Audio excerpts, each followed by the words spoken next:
여러분 안녕하십니까? 포항 MBC 뉴스투데이입니다. 칠석인 오늘 경북 동해안은 한낮 기온 25도에서 28도 분포로 선선하겠습니다. 주말부터는 다시 기온이 오르겠지만 큰 더위는 없겠습니다. 안수진 기상캐스터입니다.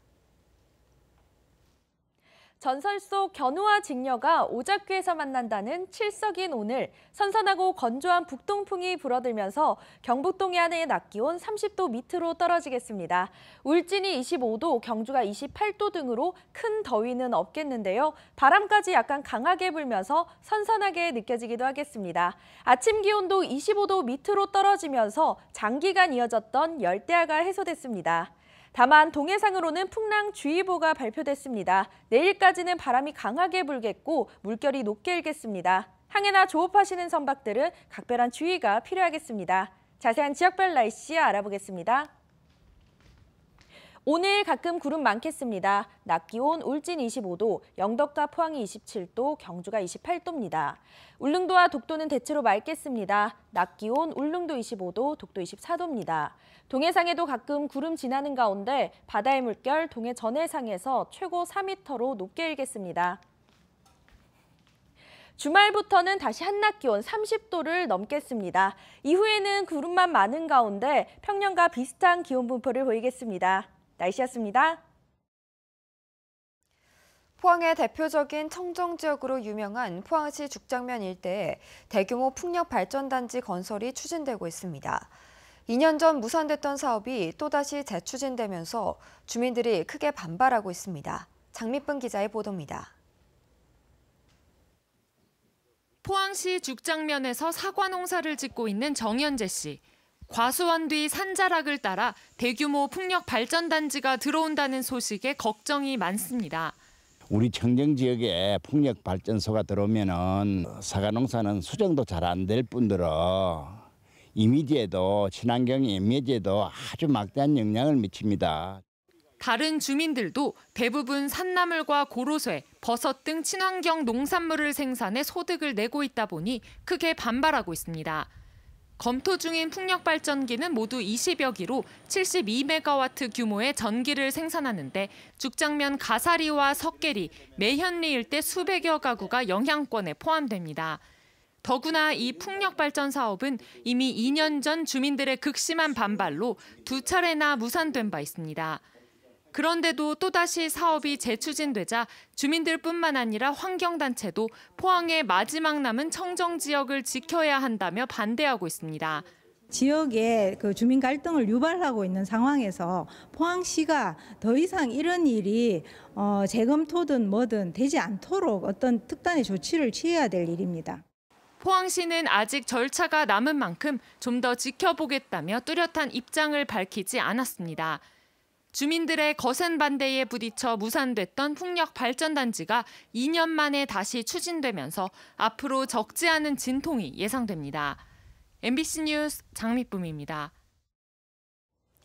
지열발전소와 포항지진의 연관성 조사가 연말까지 진행되는 가운데 포항 지역 학계와 시민단체는 정보조사단의 정보 공유를 촉구하고 나섰습니다.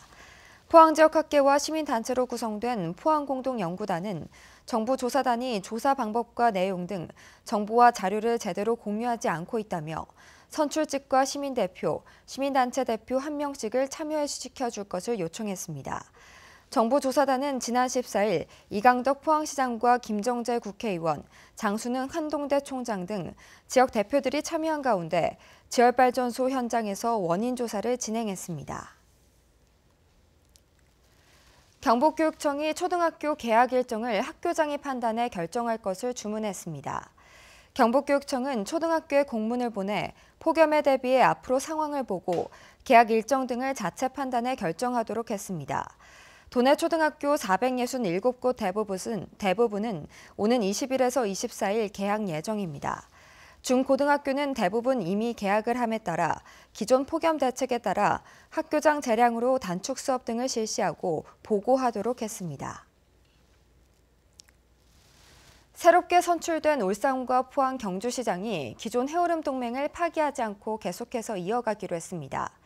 당적은 서로 다르지만 지역 경제 발전을 위해서는 한 목소리를 냈습니다. 유영재 기자가 보도합니다. 민선 7기를 이끄는 울산과 포항, 경주시장이 손을 맞잡았습니다. 전임 시장들이 결성했던 해오름 동맹을 이어가기로 뜻을 모은 겁니다. 지난 지방선거에서 포항시장만이 재선에 성공했고 울산과 경주시장은 교체됐습니다. 더불어민주당 송철호 울산시장이 취임 직후 자유한국당 소속 포항과 경주시장에게 해오름 동맹을 유지하고 싶다는 의사를 먼저 전했고 흔쾌히 받아들여졌습니다. 흔쾌히 이렇게 앞장서 주시고 이렇게 이끌어 주시겠다고 하시면서 이렇게 하신 것이 정말 뜻깊다고 생각합니다. 다시 한번 부흥의 전기를 맞아서 우리 세 도시가 함께 상생 발전할 수 있는 그런 좋은 계기를 만들었으면 좋겠습니다. 해오름 동맹은 지난 2016년 6월 울산 포항 고속도로 개통을 계기로 결성됐습니다. 전임 시장들의 임기 절반이 지난 시기에 결성된 반쪽짜리 협의체여서 그동안 문화 관광 분야 외에는 이렇다 할 성과를 내지 못했습니다. 앞으로는 북방경제협력 중심기지 육성, 신재생 미래전략산업 발굴, 광역경제권 형성을 위한 교통인프라 사업 등을 공동 추진하자며 큰 틀에서 합의했습니다. 메가시티 개념으로 나아가고 있습니다. 그야말로 도시 간의 연대와 협력은 생존과 성장의 제1원칙이 되었습니다. 오늘 10월 포항에서 열리는 정기회에서 구체적인 공동협력 사업들이 결정될 예정입니다. 세계 도시 시장들이 정치 성향보다는 지역 경제 발전을 우선순위에 두고 임기 초반 뜻을 모았다는 점에서 해오름 동맹이 다시 주목을 받고 있습니다. MBC 뉴스 유영재입니다. 더불어민주당 경북도당은 어제 경주정책연구원에서 지역위원장 간담회를 갖고 사무처 조직 구성과 운영 방향 등을 논의했습니다. 허대만 도당위원장은 지난 12일 도당위원장에 선출된 뒤 첫 간담회를 통해 도당의 재정비와 화합을 통해 오는 2020년 총선에서 좋은 성과를 낼 수 있도록 협력을 당부할 계획입니다. 한편 경북의 13개 지역위원회 위원장은 오는 25일 서울에서 열리는 전국대의원 대회에 참가해 당대표와 선출직 최고위원을 뽑게 됩니다. 긴급 안전진단을 받지 않은 BMW 차량이 경북 동해안은 리콜 대상 차량의 19%인 222대로 나타났습니다. 시군별로는 포항이 대상 차량의 18%인 122대, 경주가 20%인 70대, 그리고 울진이 32%인 20대, 영덕이 9대, 울릉이 1대입니다. 국토교통부에서 명단을 통보받은 시군은 점검과 운행중지 명령서를 차주에게 등기로 보낼 예정인데 토 일요일을 감안하면 실제로는 다음 주부터 운행중지가 이행될 것으로 보입니다. 유치원에서 장애 어린이를 도와주는 사람이 있습니다. 그런데 평소 때와 방학 때 도와주는 사람이 달라지다 보니 정작 장애 어린이들은 불안해할 수 있습니다. 왜 이런 일이 반복되는지 윤영균 기자가 취재했습니다. 장애인 원생 4명과 비장애인 원생 200여 명이 함께 생활하는 유치원입니다. 방학에는 방과 후 학교가 운영되지만 장애인 아이들을 돕는 특수교육 실무원은 평소와 다른 사람이어야 합니다. 대구시 교육청의 지시에 따라 유치원은 여름과 겨울방학 각각 한 달씩 근무 중인 사람 대신 다른 특수교육 실무원을 채용해야 합니다. 계약 일수가 달라지면은 또 그 관련해서 나중에 또 이동할 때도 동일 조건이 아니기 때문에 애로사항을 그렇게 호소하는 분들이 많아서 또 기본적으로 계약서상 유지된 방학 중 비근무 275일을 지키면서 하고 있고. 장애 아동을 둔 부모들은 강하게 반발하고 있습니다. 심리적인 안정감이 필요한 장애 아이들은 도와주던 사람이 갑자기 바뀌면 불안해할 수밖에 없기 때문입니다. 많이 예민하고 또 소통에 어려움이 있고 또 관계 형성에 어려움이 있는 게 발달장애거든요. 근데 그러한 부분들은 잠깐의 짧은 시간 동안에 어떤 새로 오신 한시적인 인력이신 그분들이 익힐 수 있는 것이라면 저희가 염려하지 않죠. 특히 공공기관의 비정규직을 줄이겠다는 정부의 방침에도 역행한다는 비판을 받고 있습니다. 이 애들과 소통하고 공감하는 또 그런 또 특수한 또 상황이 있는데 그런 것을 다 무시하고 한시적으로 또 노동자를 비준규로 채용하겠다는 것은 좀 상식에 맞지 않는 일이라고 저는 생각합니다. 대구시 교육청은 기존 특수교육 실무원과 방학에는 일을 하지 않는 것으로 계약한 만큼 행정적인 처리가 어렵기 때문이라고 설명했습니다. 돈을 더 아끼는 것도 아니면서 교육 현장과 장애인 원생, 학부모까지 혼란과 고통을 겪고 있습니다. MBC 뉴스 윤용균입니다. 한일 어업 협상이 무산되면서 대게잡이 배를 포함한 우리 어선들의 일본 배타적 경제 수역 입어가 3년째 중단되고 있습니다. 해수부는 한일 어업 협상 타결을 목표로 일본과 여러 차례 협상을 진행했지만 동해 중간 수역 대게 어장 교대 이용 문제와 우리나라 갈치 연승어선 입어 규모 등을 놓고 합의를 이루지 못했다고 밝혔습니다. 한일 양국은 한일 어업 협정에 따라 매년 상대국의 배타적 경제 수역에 입어했지만 2015년 이후 협상을 난항을 겪으면서 3년째 서로의 배타적 경제 수역에 입어하지 못하고 있습니다. 경주 보문단지에 위치한 경주 세계문화엑스포공원이 대만 단체 관광객들에게 인기를 끌고 있습니다. 재단법인 문화엑스포는 시즌 오픈을 한 지난 3월부터 지난 15일까지 4개월여 동안 경주 엑스포공원을 찾은 대만 관광객은 5,300여 명으로 지난해 같은 기간 1,700여 명의 3배에 이른다고 밝혔습니다. 엑스포를 찾은 대만 관광객이 늘어난 것은 대구공항으로 입국해 울산과 경주, 부산, 대구를 여행하는 한국 남부 코스가 인기를 끈 데 따른 것으로 풀이됩니다. 기록적인 역대급 폭염이 이어지면서 폭염 피해도 커지고 있습니다. 하지만 더위 피해는 어디에 사느냐에 따라 다른 것으로 나타났습니다. 양관희 기자가 대구 지역에서 발생한 온열 질환자를 전수조사해봤습니다. 저소득층이 많은 산은 대구 동구의 한 지역입니다. 에어컨이 없는 집이 아직도 많습니다. 게다가 골목이 좁고 집들이 다닥다닥 붙어 있어 바람이 쉬이 통하지 않습니다. 동구 주택가에서 바로 큰 길 하나만 건너면 집집마다 에어컨이 설치된 아파트 밀집 지역이 나타납니다. 대구 수성구입니다. 폭염은 과연 이 두 지역에 동일한 영향을 미쳤을까요? 대구 동구 기초생활보장수급자 85살 A씨는 폭염에도 에어컨을 틀 수가 없습니다. 전기요금 때문입니다. 잠도 잘 안 오고 잠도 안 와요. 밤에 그냥 뭐 틀고다가 또 말다가 또 앉았다가 섰다가 뭐 그래 세월 보내는. 올해 대구에서 발생한 온열 질환자를 전수조사해봤습니다. 온열 질환자는 동구에서만 23명이었습니다. 동구 인구 10,000명당 0.7명 발생한 셈입니다. 저소득층이 많고 거주지가 노후화된 대구 서구도 인구 10,000명당 온열 질환자 수가 0.9명에 달했습니다.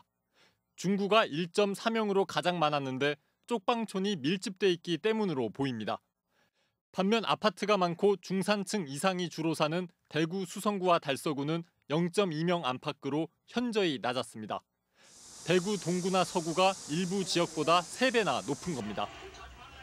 폭염 피해가 지역별로 평등하지 않은 셈입니다. 사회 경제적 수준이 조금 떨어지는 곳에서 온열 질환 발생률이 조금 높아질 수 있는 것으로 나타나 있습니다. 온열 질환 예방법 자체가 무더위에 장시간을 노출 피하시는 것이고, 그다음에 수분 섭취를 충분하게 하시면서 휴식을 취하시는 건데. 올해 정부도 의료기관 숫자와 지역 내 총생산 등을 고려해 지역별로 폭염 취약성이 다르게 나타날 수 있다고 분석했습니다. 서울노원구청은 저소득층 노인들을 위해 강당에 텐트를 마련하고 밤새 에어컨을 틀어 온열 질환을 막고 있습니다. 대구 각 지자체는 별다른 움직임이 없습니다. 해가 갈수록 폭염이 강해질 수 있다는 예측도 있는 만큼 불평등을 해소할 대책이 필요합니다. MBC 뉴스 양관입니다. 영덕과 영양, 청송 지역 간 대중교통 지능형 교통체계 구축과 영덕 버스터미널 주변 보행 환경 개선 사업이 국토교통부의 지역 수요 맞춤 지원 공모에 선정돼 국비 30억 원이 확보됐습니다. 이 사업은 영덕과 영양, 청송 지역 간의 주요 버스 노선을 연계해 대중교통 이용자들의 만족도를 높이는 사업으로 영덕 고속도로와 철도 개통으로 늘어난 관광객들을 분산 수용하고 버스 운영의 효율성을 높일 것으로 기대됩니다. 울진군은 경상북도의 야간 관광상품 공모 사업에 선정된 울진 야야놀자를 어제부터 오는 18일까지 4일간 진행합니다. 울진 야야놀자는 후포 등기산 스카이워크와 월송정 등 주요 관광지를 야간에 둘러보고 버스킹 공연도 관람하는 프로그램으로 전국에서 응모를 거쳐 뽑힌 120여 명이 참가합니다. 낙후된 경북 북부의 산업 지도를 확 바꿔놓게 될 영주 국가산단 지정 여부가 앞으로 열흘 뒤면 결정됩니다. 최종 실사를 앞두고 관련 기업과 연구기관이 영주시에 대한 측면 지원에 나섰습니다. 홍석준 기자가 보도합니다. 국내 제조업 고도화의 3파 역할을 담당하는 한국생산기술연구원이 영주의 베어링 시험평가센터를 준공했습니다. 자동차에서 공장 자동화 분야까지 베어링 부품 성능을 분석해 세계 시장에 보증하는 국내 유일의 기관입니다. 최고의 그 기계산업 국가들만 보유하는 그런 기술입니다. 그 나라의 그 제조업의 근간인 기계산업이 그만큼 큰 위치를. 국내 최대 베어링 전문 기업인 일진그룹이 영주에 공장을 건설한 지 5년 만에 베어링이 영주의 핵심 산업으로 부상한 겁니다. 이제 남은 건 열흘 뒤로 예정된 베어링 국가산업단지 지정 여부입니다.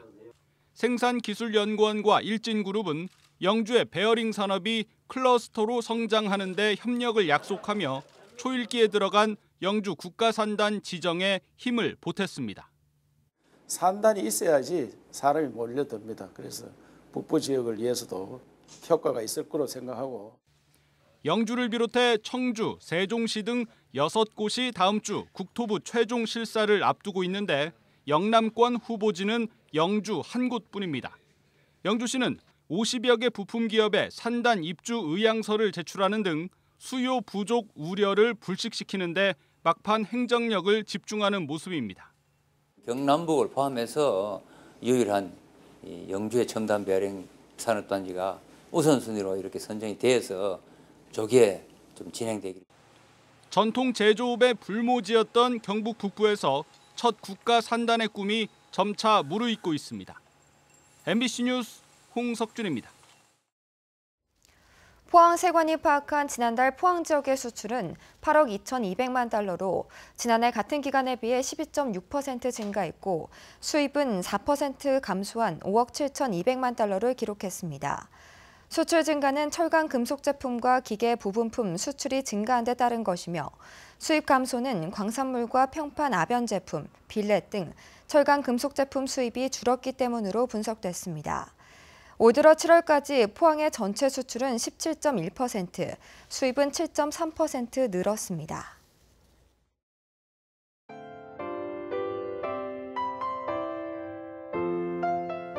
전설 속 견우와 직녀가 오작교에서 만난다는 칠석인 오늘 선선하고 건조한 북동풍이 불어들면서 경북 동해안의 낮 기온 30도 밑으로 떨어지겠습니다.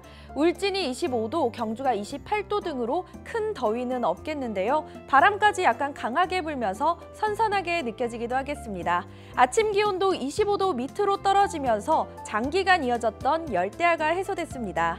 다만 동해상으로는 풍랑주의보가 발표됐습니다. 내일까지는 바람이 강하게 불겠고 물결이 높게 일겠습니다. 항해나 조업하시는 선박들은 각별한 주의가 필요하겠습니다. 자세한 지역별 날씨 알아보겠습니다.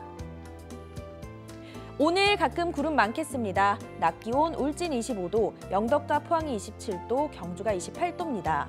울릉도와 독도는 대체로 맑겠습니다. 낮 기온 울릉도 25도, 독도 24도입니다.